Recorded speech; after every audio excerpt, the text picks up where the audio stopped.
So ayan mga kasorte, bonsai tayo ngayon. So ito yung naayos natin, naripat siya guys. Naripat natin kasi yun, wala nang sustansya yung kanyang lupa sa paso, kaya naripat ko siya. Iniba natin yung yung paso kasi sobrang liit tsaka mababaw.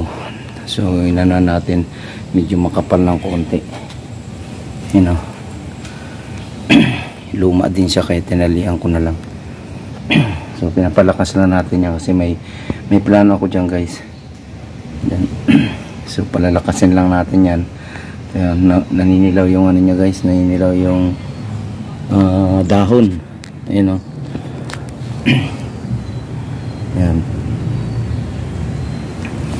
So kahit anong gawin kong lagay ng fertilizer, so hindi talaga siya guys, hindi siya nagbabago.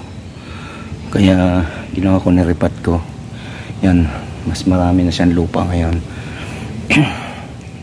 So antayin natin yung mga ilang buwan guys. Yan, nanilaw siya. So dati na siya nanilaw guys. Sana makarecover. Sana makarecover siya.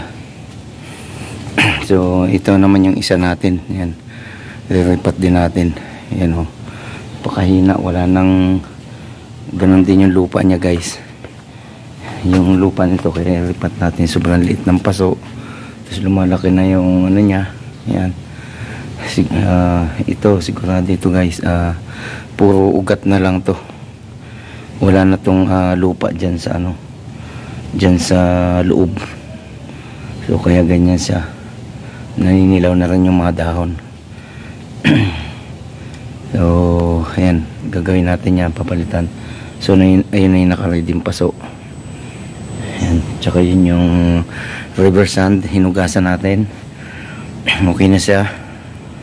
So ayan, napakaganda nitong sampalok guys. So tinanggalan ko na rin siya ng wire para, kasi nakabaon na yung wire niya.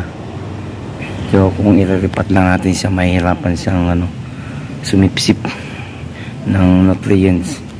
Kaya ang ginawa ko, tinanggalan ko ng wire para mabilis siya makarecover guys. So ito, binawasan natin yan ng sanga guys, yung itong bougainvillea, 21G. So antayin natin yung recovery niyan guys. Alright, so ito si Kasworthy, bonsai naman tayo ngayon. Alright.